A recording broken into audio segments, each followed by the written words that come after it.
Sara Nottingham. Sarah's an associate professor and director of athletic training program at the University of New Mexico. She completed her undergraduate degree at Chapman University, a master's degree at the University of Oregon, and her doctorate at the University of North Carolina at Greensboro. Dr. Nottingham conducts research on clinical education, faculty development, mentoring, and documentation practices in athletic training using qualitative and mixed method designs. She serves as the chair of the National Athletic Trainers Association Education Advancement Committee, co-chair of the NATA Foundation Faculty Mentor Program, and is a member of the NATA Executive Council for Education. She has worked clinically as an athletic trainer primarily in the NCAA Division I athletic setting, in addition to the college, intramural, community college, and high school settings. Dr. Nottingham.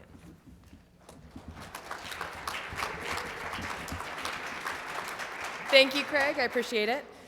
All right, everyone, thanks for hanging around. I'll try to make up some time to get you out on your lunch break on time. So today I'm going to be talking about documentation practices and really focusing on strategies and action steps for you to help improve your documentation in your clinical setting.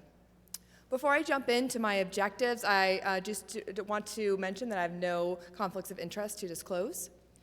And then I'd also like to acknowledge my research team, Kaylee Welch-Bacon at AT Still and Trisha Kasamatsu at Cal State Fullerton, along with these several other collaborators we've had over the years that have helped contribute to much of the information I'm going to share today. I'd also like to thank the University of New Mexico and the NATA Foundation for funding support of this research that we've conducted over the years. So the objectives of my presentation today, I'm going to start by talking about the value of documentation to athletic training practice, and then talk about actual practice patterns. So what are athletic trainers doing from a research perspective? I'll talk about the challenges that ATs face when documenting, and then strategies and specific action steps for helping improve documentation. So I'll start out by highlighting that athletic trainers are really valuable.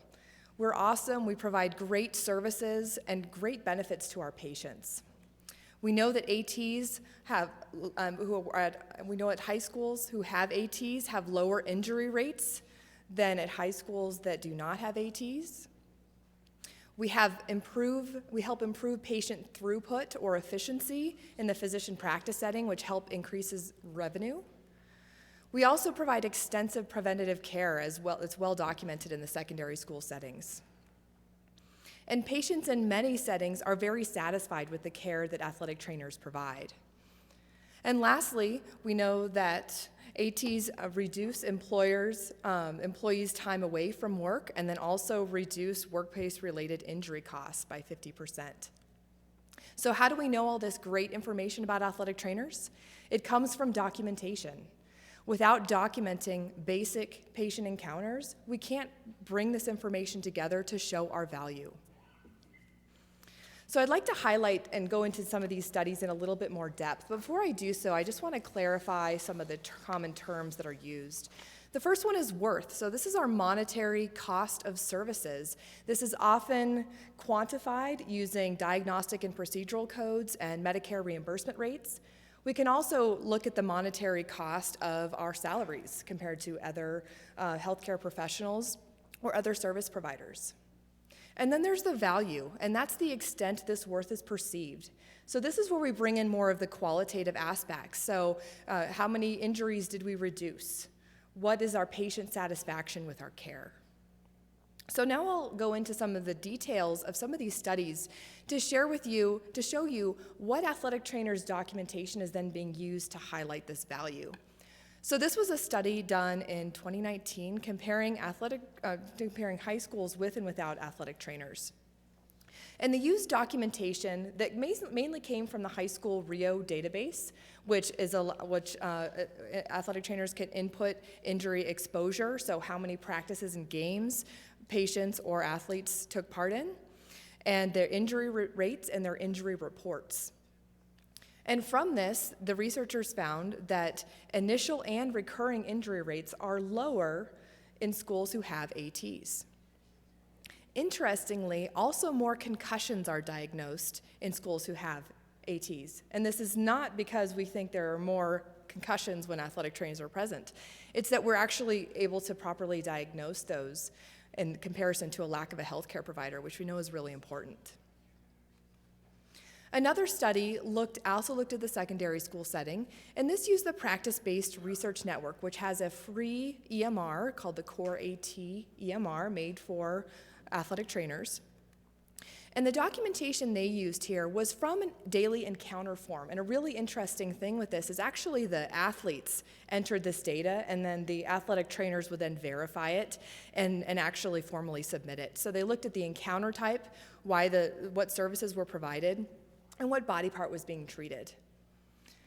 From this data, the researchers found that 86% of the services provided by ATs in these secondary schools are preventative. And then of the number of encounters, about half of those are preventative, about 38% current injury care, and 14% new injury care. So what I think is really interesting about this is that probably prevention is one of the least documented aspects of our care, and I'll talk a little bit more about where that data comes from. So it's interesting if we're not capturing this in our documentation, that we may not actually be capturing a lot of what we're doing. This next study is looking at a different aspect, and this is satisfaction. It's also in a different practice setting, the sports medicine clinic. And these researchers, they looked at satisfaction of patients. So the two other studies that I presented are athletic trainers just doing their daily documentation. They're not actually doing formal research. Researchers dip into that data and help characterize our practice. In comparison, this is a prospective study. So this is where our researchers actually intended to do this survey for the research purpose. They asked patients to evaluate or provide feedback on the providers they interacted with, and they interacted with both medical residents and athletic trainers. They wanted to get their feedback looking at communication, professionalism, and overall satisfaction with their care. These researchers found that patients actually perceive orthopedic medical residents and athletic trainers similarly. The only thing that they had a different perception of was their level of education. And overall, these patients were very satisfied with the care provided by both providers. So this helps justify the hiring of athletic trainers in these different settings. The last study that I'll share with you is from one of mine, just published last year in 2021. And this looked at documentation practices of athletic trainers in several settings, including physician practice, emerging settings such as industrial, military, performing arts, and clinic settings. I interviewed 22 athletic trainers, and these are some direct quotes from these individuals. So Jolene, who works in the performing arts setting, said, "I've definitely used numbers to advocate for higher fees. We're supported by student fees, so being able to pull numbers out and be able to demonstrate value with those is super helpful. So that's an important part of documentation." Another athletic trainer working in the military setting said, "It goes to the bottom line, the dollar amount, how much you're saving the military. That's what the return on investment is going to be with athletic trainers."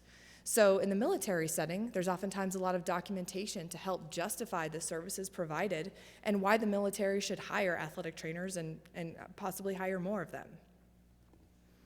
So I've talked about several studies related to why we document, focusing on value, demonstrating our value.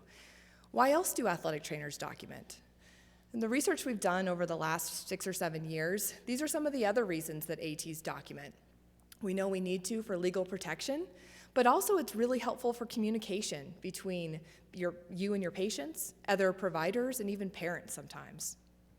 Also tracking patient progress, so we're able to look back through a patient chart and see how our patient has improved over time, or maybe their improvement is slowing, so we need to switch up their treatment plan. That also relates to communication. Someone else should be able to dip into your patient chart at any time and pick up where you left off if needed. Documentation is also really important for capturing patient outcomes, whether you're documenting clinician-oriented outcomes like strength, range of motion, how well someone did on a STAR excursion balance test, or whether you are capturing patient-reported outcomes like the lower extremity functional scale or the disabilities of the arm, shoulder, and hand. Documentation is essential for billing and reimbursement and also helps us plan future care. And many ATs have talked about how important documentation is for patient safety, whether it's documenting our patients' allergies, medications they're consuming, and any other factors that may relate to their contraindications or precautions for treatment. At the end of the day, documentation is foundational to continuous quality improvement. So now that we know how important documentation is and why we do it, how are we actually doing with documentation? And these data come from a survey by Eberman et al. In 2019, and they surveyed about 900 athletic trainers in a variety of athletic training settings. And what they found is that we have some areas of improvement needed. So one of them is related to the frequency of documentation. So about 15% of ATs self-reported saying that they occasionally or rarely document patient care. And only 30% document every time they have an encounter with a patient, which is best practice. So we see that there's a lot of improvement needed here. Related to the content of documentation, only about 43% are documenting prevention, which I mentioned is a huge role of what athletic trainers are doing. And we really are lacking in our documentation of patient-reported outcome measures and clinician-reported outcome measures. So these are some areas of improvement needed. Now, when we look at these, this is where I really a big focus of my research is trying to figure out, okay, why is this happening? What are the challenges? So we can try to figure out ways to overcome these challenges. And I know there's a lot going on this slide, so I'll kind of walk you through it. So regardless of patient care setting, athletic trainers have a lack of time and high patient volume. Everyone's, yes, I know, right? And in addition to that, they mention that they feel like there's a lack of education. They're not really prepared to document enough, especially for their work settings. So regardless of setting, these are some shared challenges. And when doing this research, we didn't set out to break it up and compare the different settings. It just emerged from the data, and it's really interesting when we get to solutions and strategies. Some of these are different by setting. So, for example, secondary school ATs in particular struggle with technology and facility challenges. So, reliable internet access, maybe access to an EMR. And then in comparison, college university ATs, they have those resources, but then they describe that their challenge is that they tend to prioritize patient care over documentation. For athletic trainers in non-traditional settings, I know it's a big umbrella term, but clinic, physician practice, military, performing arts, these individuals are self-describing pretty good and confident in their documentation, but they also describe a big learning curve in learning how to document for those settings, and I'll break that down a little bit more too. Another interesting contrast here is that athletic trainers in these emerging or non-traditional settings describe having a lot of employer guidelines for documentation. Maybe they're getting guidelines from their employer, maybe looking at Medicare guidelines, things like that. On the flip side, secondary school and collegiate athletic trainers describe a lack of employer guidelines, and that's one of their challenges. They don't really know what they're supposed to be documenting, or is what they're doing enough. So while I presented these challenges, it's not all bad news. There's actually a lot of really great strategies for trying to address these challenges. And that's what I'm going to focus on the rest of my presentation here, is looking at what different strategies and action steps you can take as an AT, regardless of your setting. So these strategies, importantly, are not my ideas. These come from ATs. So over the last 7 years or so, my colleagues and I have interviewed over 100 athletic trainers in different settings. And we've asked them, how are you doing with documentation? What are your challenges, and what are some strategies you have? What are some things that work? And it's been really interesting to compile this over the years, and I've divided them up by individual, collaborative, and educational strategies. So I'm going to walk through these now.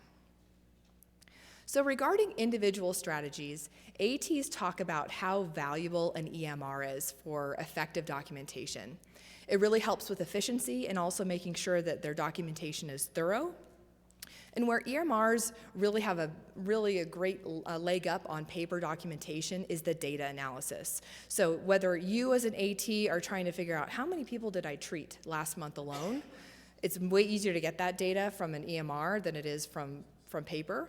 But then also, if you are looking at a researcher wanting to characterize athletic training practice more broadly, they can dip into that really easily. So many ATs have talked about the value of an EMR, and I know that this can be cost prohibitive in some cases, but again, there are free EMRs out there.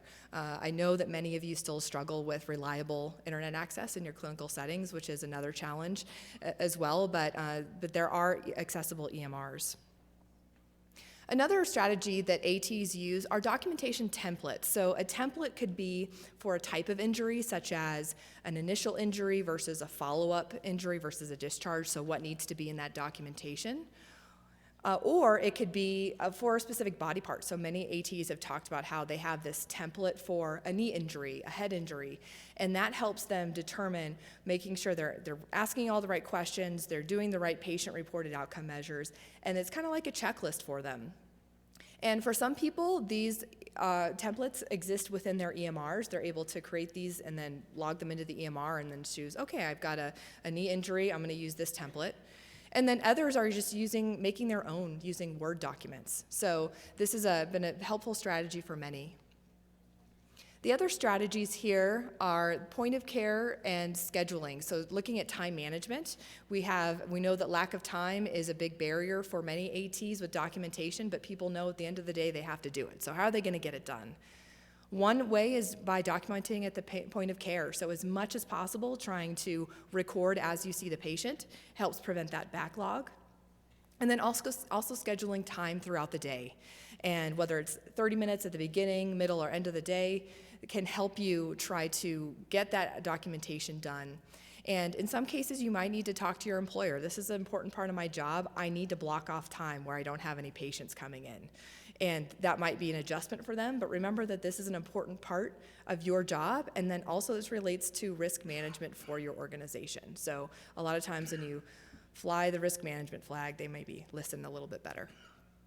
And the last one is auditing. So this is where you take an audit tool or a list of what you're supposed to be documenting, and you go through and you say, okay, how well am I doing? So you just take a sample of an initial eval that you did. Am I including all the key elements? What might be missing here?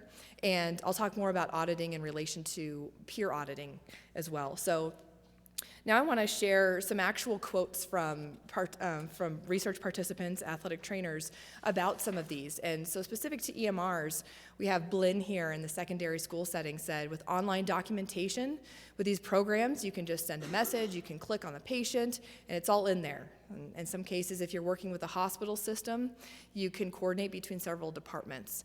And it's an easy way to share information. It gives them better care. So relating the use of an EMR and relating the use of documentation to better patient care. Kellen here works in the collegiate setting, and I remember talking with this individual several years ago, and he's an experienced individual, probably in his 50s, been working in that setting, the same job for about 25, 30 years. And he talked about how it was kind of painful for him to let go of his paper documentation.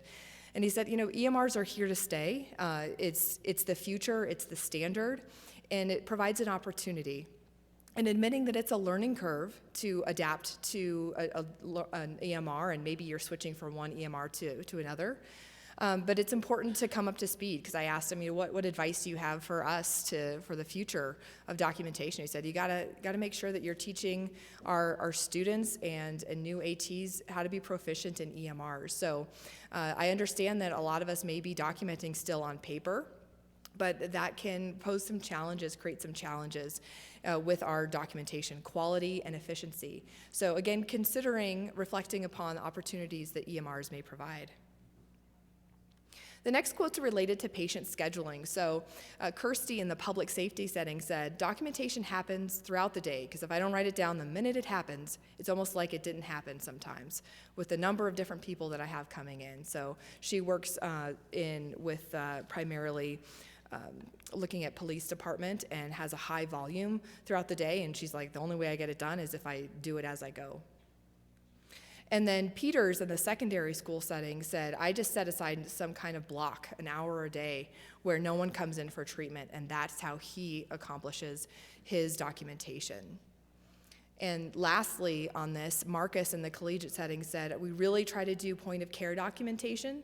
And he talks about how an EMR is really helpful for him doing that, having the computer stations, having those resources out there to make it easier to do point of care documentation as you are evaluating or treating a patient. And then the next ones are looking at those documentation templates I mentioned. So this person, Serena, in the physician practice setting said she pre-charts her notes, so she uses a lot of templates for lumbar spine, cervical spine, thoracic spine, and that makes it easier to make sure that I'm not missing any pertinent details or questions that may need to be asked for that specific case, for that specific chief complaint. And then in the military setting, Amanda created her own templates based on feedback from her physician, so supervising physician, where she said, okay, this is the way I like to document. I also know my supervising physician wants this information, so I'm gonna create these templates, and that helps me facilitate better documentation. And hers were in Word document templates that she transferred into the EMR. So a note here on Amanda in the military setting is she mentioned that supervising physician guidelines. And as I mentioned, some athletic trainers feel like they have great employer guidelines, which really help them document, and then others feel like they're kind of wandering. They're not really sure what you should document. So this here is a list of what you should be documenting. I know it's a big list.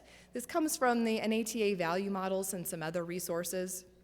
And as you skim through this list, some of this is going to be really intuitive. Patient history, right, diagnosis, and what treatments you provide. But there may be some other things on there that don't apply to your setting. So maybe workers' compensation, maybe looking at orthotics fittings, maybe those you don't do those things, okay? But there are some things on this list that you may not think about documenting. And I know as you're thinking about this list, I did upload this on the handout so you can access it and digest it later in all your free time.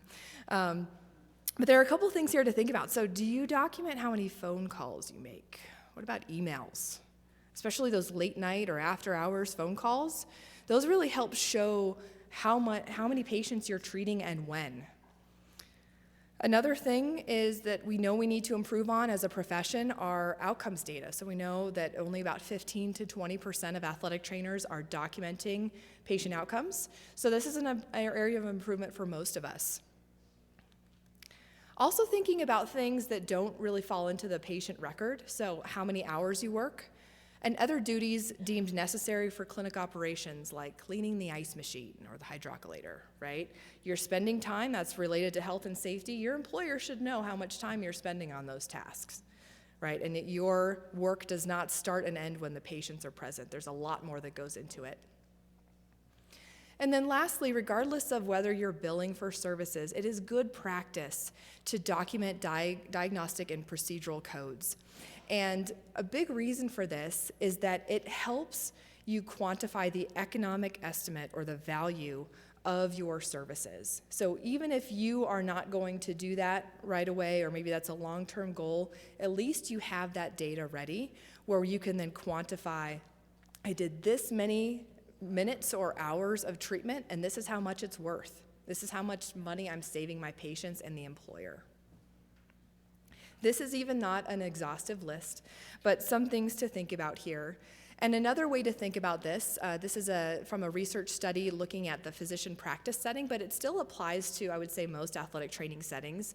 And these authors suggest, what do you do for your job? And make sure you're documenting that. So again, there's documentation that's important that doesn't go into the patient record.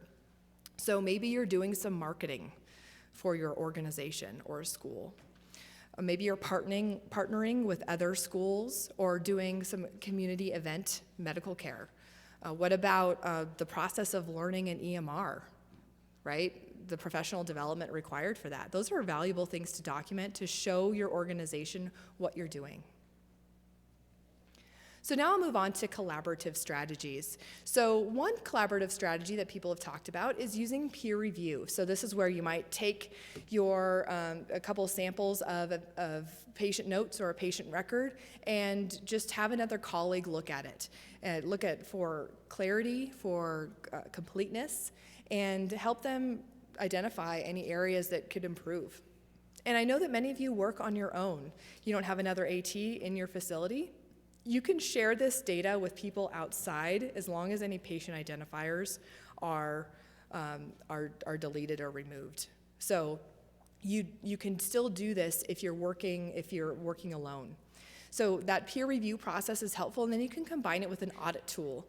And an audit tool, again, kind of that list of what should be included in a discharge note, what should be included in a progress note, and then making sure you have all those components of your documentation. I've mentioned the usefulness of employer guidelines.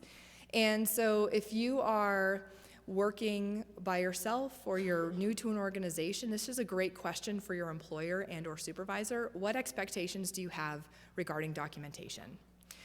And many of our employers are going to have very little. I don't know, you figured out, you're the healthcare professional, right? Or maybe it's just, oh, you only need to document anything that gets sent to the ER or urgent care.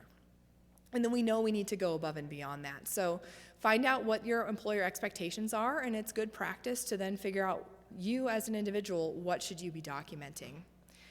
And additionally, if you are in a supervising position, I highly encourage you to talk to the ATs that you work with to help clarify these expectations, because the ATs have really talked about how valuable these are. Related to that is looking at transition to practice and mentorship. So research has shown that new athletic trainers transitioning to practice struggle with documentation. They don't feel prepared to document.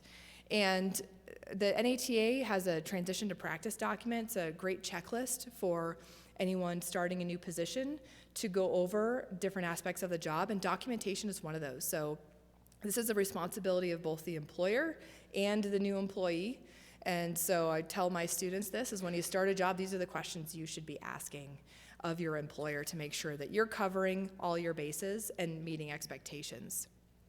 And in the case that those guidelines may be inadequate or not very clear, this is where mentorship and on-the-job training is really helpful. So again, thinking about if you are a new AT, to ask questions and seek out mentors to help you with this. Ask, what are the expectations? And then if you are a more experienced person in that role, to reach out to those newer individuals to offer help and guidance. So I'll also share some quotes here from ATs regarding these topics. So when we look at that experience of on-the-job training, so Kathy in the military setting, it's a very powerful quote to me. I was lucky that when I came in, I worked with other ATs that were on a different contract and basically showed me the way. But my colleague that came into the position had no clue and was like, well, how would she know when no one told her, right? How would someone know the expectations if they're not communicated? And then Cindy is a supervisor in a physician practice setting, so a different perspective, still an AT, but in a supervisory position. We have a 6-week training program with every new hire. Part of that is a very step-by-step, systematic approach to all of our systems. They're learning what makes sense in a patient flow process, as well as how to collect and document every single thing that are needed for the patient to make sure everything is accountable. So an actual structured on-the-job training. So certainly aspirational, but thinking back to what you can do in your position to help facilitate this onboarding. These next examples here are also related to those guidelines related to employers. And these are talking a little bit more about facilitating the efficiency of documentation, right? So I've had a range where some people, they document right away and then it's done. They dictate it or they document it right after they see the patient. And all the way up to, at the end of the week, I try to catch up. And sometimes people say, I just don't get to it and it doesn't get done, okay? So these ATs kind of talk about the employer guidelines that help keep them on track. So Ellen is actually currently working in the collegiate setting, but previously worked in the outreach clinic setting and talked about how different her expectations were in her personal experience. In the clinic, she had a 24-hour requirement. All documentation had to be done 24 hours after the encounter, whereas she's experiencing not having those expectations and having to kind of navigate her own time management a little bit better. And then Lisa, in the industrial setting, similarly said that her company requires a 4 to 8 hour completion of documentation. And so these guidelines from employers help keep people on track with their documentation. And then lastly, related to peer review. So I've mentioned some examples of peer review, and these are both military examples, but I've had other ATs mention the value of this as well. So ATs that are working at the other Air Force base are going to be working with us and reading each other's evaluations. I think that will help me see how another AT documents. I think there's always room for improvement, and I think the peer evaluations will help. And Juan, in the military setting, said that essentially there are things that are mandatory in their notes, and they're truly mandatory because someone else is looking at them. Their notes are peer-reviewed and approved by a physician. So those expectations can help, again, with that accountability. And so now I'll move on to educational strategies. And so I've broken these down into continuing and professional education. We know that we need improvements for education of documentation, and this is something that I'm spending a lot of time on right now in my research area. So with continuing education, the healthcare landscape, athletic training changes, right? So we need more resources to keep our practicing clinicians up to speed. And also professional education is changing, so we've got to make sure that we're keeping everyone up to speed on all of the expectations. And related to professional education, we need improvements both didactically and clinically. We know that athletic trainers talk about how they didn't really learn formal documentation, or they felt like there was not any standardization in what they learned. And then in the classroom, and then along with that in the clinic, they're not really spending a lot of time documenting. So Neil, in 2019, did a study specifically looking at preceptors' documentation and how they involve students in their documentation. And about 82% of preceptors are allowing their athletic training students to document. So when you look at it one way, that's pretty good, right? But then I can't help but look at the other way. That means 18% of preceptors are not letting their students document. So I want to know why, right? And so this is a quote from an AT in this study, said, "I'd rather the student focus on clinical skills and review documentation as necessary, but they typically practice documentation in the classroom setting." So there's a couple of assumptions here, is that one is they're doing it in the classroom, they're fine. I don't think we do that with other things, whether it's special tests or, patient history, things like that. So that's something that's a skill that we need to translate clinically as well. And also, I'm concerned by the thought that documentation is not a clinical skill. I think I know where this preceptor was coming from, but it's an essential clinical skill. And from a different study looking at transition to practice, Benjamin talked about how he struggled with the quality of his record keeping. It's something I've tried to improve. I was not in a good habit of documenting coming out of school because my preceptors didn't encourage that. So I'm not trying to dump all this in preceptors at all. I know I've got plenty of responsibility in the classroom, but I think that there's a misunderstanding sometimes that students can't document. Students can document patient care as long as it's co-signed by a certified athletic trainer. And maybe there are challenges with your EMR where, as soon as a student does something, it's time-stamped and you can't get to it later.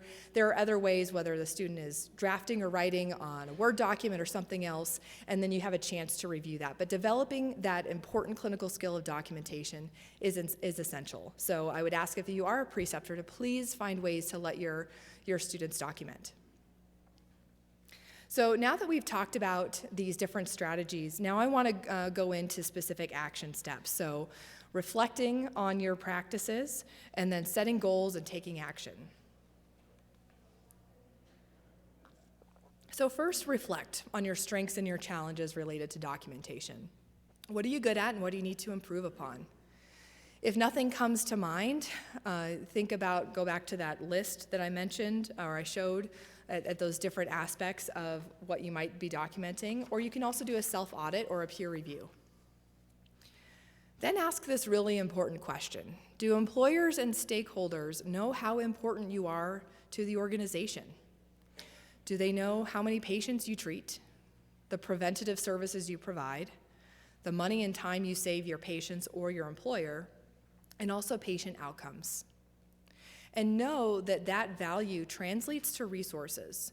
So whether you are trying to get additional staff, trying to get more equipment, trying to get more space, that you need evidence to justify your requests. And that's really going to go much farther away than just saying, I need this, right? Justify what you're doing. Once you've reflected, then set goals, and going to want to use your SMART goals, and one at a time, right? So this is where people get overwhelmed. Maybe I showed that list of all the things you should be documenting, and you're like, I give up. This is way too much, right? Look at one thing at a time and how you can improve it. So maybe you want to try taking a stab at point of care documentation, right? Pulling a laptop out to the clinic area and try to document as you go. Maybe asking an employer for that support. Hey, can you drop $1,000 on a laptop so I can document more efficiently and treat and provide better patient care, right? Scheduling administrative time, so maybe carving out little parts of your day to get documentation done so it doesn't build up over the week. Maybe trying a template, trying to document something new that you haven't documented, like that prevention. And make your EMR work for you. So if you are trying to record diagnostic and procedural codes, you could do this manually with the book that's like this big, but most EMRs will actually do this for you, and you just attach whatever the diagnosis was or the procedure was to those codes, and it'll calculate the economic estimate for you. So if your EMR is not doing that, find one that does, and there's a free one that does that for you. And then you're going to take action. So this is where you're going to use the plan, do, study, act model for quality improvement. And this is where you're going to actually set your goals. What are you trying to do? How are you going to measure it? And then how is it going to change your practice? And I'm going to go through a couple of examples of this. And then also collaborate. Everything's a little bit harder on your own. So even if you are a high school AT working by yourself, call up a colleague at another school in your district, or maybe it's a friend from school across the country, and say, hey, this is something I want to do. Will you be my accountability buddy, right? Those little things to try to help keep yourselves accountable, try to work together and brainstorm ideas, right? So how do you do this? I'm trying to figure out how to document all of the preventative things that I do, all the taping, all the ice, the foam rolling, all those patients that come through. How do you do it? So talking with colleagues and getting those ideas can really help you with these changes. So I'm going to go ahead and walk through an example of using the PDSA cycle to improve documentation. And this is from geriatric nursing, so it's a little different setting than what most of us work in. But it's actually a really great example, and I like how the authors laid it out. So the goal here of these individuals, these researchers and clinicians, is that they've identified that they have low mobility of geriatric patients. And so they started to list all the reasons that this could possibly be happening. There's equipment issues, there's issues with policies, with training of people. And so this is a fishbone diagram. So this is how we identify the problem that's on the right there. And then we start to identify the contributors. And that points us in the direction of how we can improve. So I've circled the ones here that are related to documentation, which the researchers wanted to focus on. They're like, just again, one thing at a time. Let's just try to do the documentation of mobility to see where we're at. So then they outlined their PDSA cycles. So PDSA cycles, there's multiple of them because you make a change, you see how it works, and then that leads to another change. So I'm just going to focus on this first cycle, which was education and a door template. So they created this whiteboard template to put on the back of every hospital door, and then they trained nurses to document mobility using that. And that's just the first one. So this is an example of the documentation they did. Very basic. So this is the data that they found. So if you look at the starting point, they started at 26% compliance of documenting mobility. After the first PDSA cycle alone, and after 5 weeks, they went up to 70% compliance. Big jump in just a short period of time. There are some other PDSA cycles located there on the right. You can kind of see how changes did or did not occur. And then eventually, over the entire 12 weeks of this intervention, of all of those changes they implemented, they got up to 76% compliance. So this is an example that shows you how you just take one change, you measure how it's working, how it's changing your practice, and then you go with the next steps. If we were to translate this to an athletic training example, let's say that we want to increase our documentation of patient-reported outcomes, common need. If we start up there on the top, a little bit to the right, identify the need to record more patient-reported outcome measures, or PROMs. And then we're going to maybe target just a couple of easily accessible ones. Maybe they're already embedded in your EMR, or maybe they're easy to score. So, okay, lower extremity functional scale and the DASH. Maybe we're going to try to do those, along with the SF-12. Then you're going to train the staff how to use that. So maybe you're training each other. Maybe you bring in an expert. How do I do this? How do I do this efficiently? Then you maybe post signs around the facility to remind yourselves that you need to document these and when. It's maybe just an initial and a discharge. And then you're going to count how many you did. So maybe you start with 0, and then maybe after a month you actually have recorded 20, or maybe it's 200 PROMs, depending on your facility and how many ATs you have. And then you evaluate your future needs. How did that go? What changes could we make to make this better in the future? So now that I've walked through some of those examples, or the process of action steps, I'll provide a couple more examples here. And so this first one is based on a study where they was again looking at patient-reported outcome measures in secondary schools, and they were looking specifically at measuring one generic and one region-specific PROM. So generic would be like the SF-12, general health-related quality of life. Region-specific would be like the DASH or the LEFS. And so they just had their patients do this at the initial examination and the return to play. And so from that, they found that patients had a significant improvement from baseline to return to play. Excellent news, okay? But they also found that at return to play, patients still had a deficit in their patient-reported outcome measure, their actual score. So from this intervention, they found a good thing. All right, PROMs, athletic trainers are doing a great job at helping our patients improve. But then they found an area for improvement as well, which was trying to get the patient to be actually at a high level of performance and quality of life at return to play, suggesting maybe they were returning their patients to play a little too early. So let's say this is you. What do you do with this information? So here's some possible action steps. So first of all, continue recording patient-reported outcome measures, are a valuable data point, not only for you as a clinician, but also for your patient to get their perspective on how that injury is affecting their activities of daily living, their participation in sport. And then maybe you decide to measure those PROMs more frequently throughout the rehab process. So the actual frequency is going to depend on what outcome measure you're using, but maybe it's every 2 weeks. And then you're actually, instead of just measuring it, okay, return to play, fill this out, actually having them complete that and having that as a decision maker in your return to play. So maybe their score needs to be back up to a normal range before you return them to play. And then you say, what difference is this making? What are the outcomes? So did you have fewer re-injuries? Or maybe our patients are more satisfied with our care. Then from there, you decide your long-term changes. Okay, how are you going to factor in patient-reported outcome measures in your decision-making? That's one example.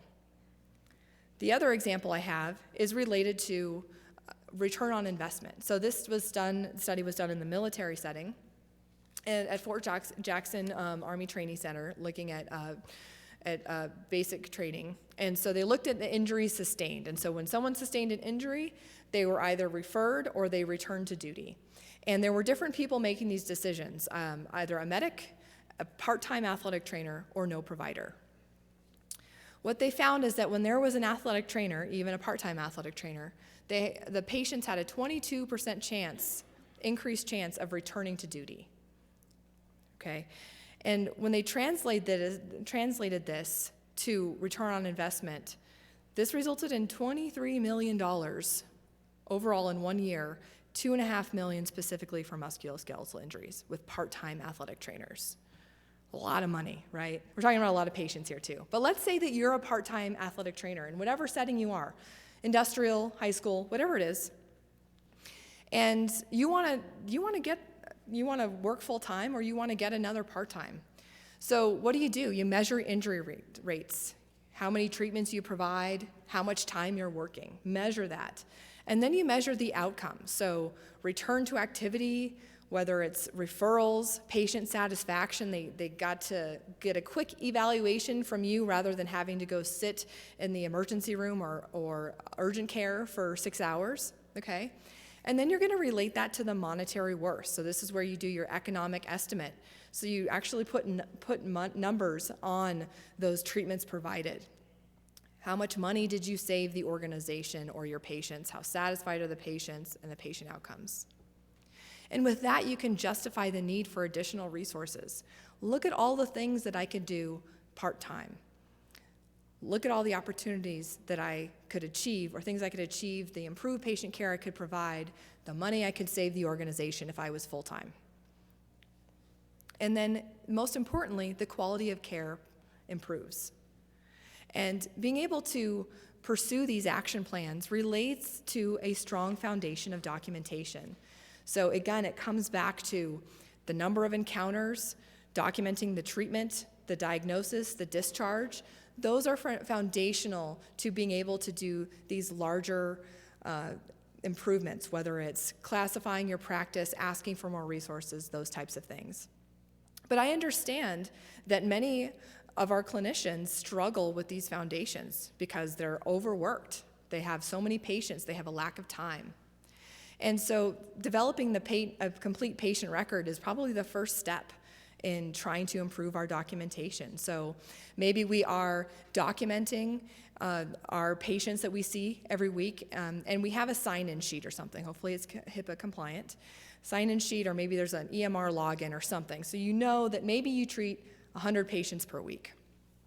But then you look at your notes and you actually realize that you only have maybe 70% of an actual document of that encounter. So this is where we're starting to fill in our fishbone diagram again. So your problem is incomplete patient records. Why is that? I have too many patients, I'm maybe inefficient, maybe I need a better EMR that can help with, like, especially a lot of people really like it when the patient can log in and start to enter some things, and then the AT can edit that. That can really help with efficiency. Or maybe you're unsure of what to document. So, I thought I was doing a better job than that, but apparently I'm missing 30% of my encounters. What's going wrong here? So this is where we decide, maybe let's focus on this unsure of what to document. This is where we translate it to our PDSA cycle. What are we trying to accomplish? So what's your goal? Improve the thoroughness of your documentation. How do you know that your change is an improvement? You want to increase the number of your complete patient records. And then what changes can you make? You're going to use a documentation template. So maybe you have some in your EMR, maybe you create your own.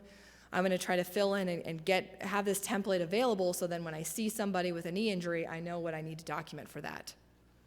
So then you put that into action. You create your templates, maybe you use them for 2 weeks, and then you measure again how you're doing. And you got up to 95%. You're documenting 95% of your encounters. That's fantastic. Okay, where's that 5%? Oh, it's in the prevention. All right, so this is where you've learned some improvements. Templates are working. I see an area for future improvement. Maybe I need a template for the prevention, or maybe some sort of form or something to capture all of these people that are coming in and the resources and support you're providing for those individuals. So the key point here is to make things better. However small you start, is to use that PDSA cycle to find areas of improvement, whether it's for your documentation or other parts of your clinical practice. And that's really the foundation of continuous quality improvement, and not just for athletic training. CQI is broadly foundational to all of healthcare. So in summary, do you know how valuable you are, and can you show it? Reflect upon your strengths and your challenges with clinical documentation. And once you have identified those challenges, try to look at some of the strategies I've presented here and think about what you can do in your own setting, what's feasible for you, what's going to work, where you can improve. Make the PDSA cycle foundational to what you're using to advance your practice. And remember that documentation is not your enemy. It actually is a great tool to help you demonstrate your value and improve your clinical practice. So try to use it to your advantage. So I provided several references in the handout and here of research studies. if you want to look back at more of those strategies provided by athletic trainers. But also I have a page of additional resources. These are all from the NATA, so a lot of great resources. Best practice guidelines and documentation, transition to practice, looking at value models for different settings, and even if there's not a value model for your setting, there's still a lot of really great resources there that you can apply to your settings. So thank you for your time and patience before the lunch break, and I think we might have a few minutes for questions.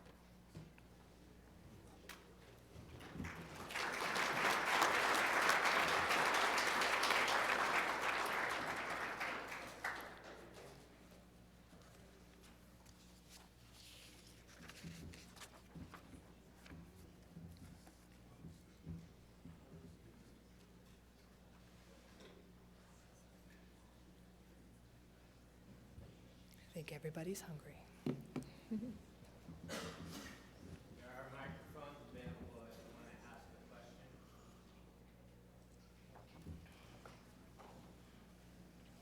If not, I got you out to lunch early. Thank you, everyone.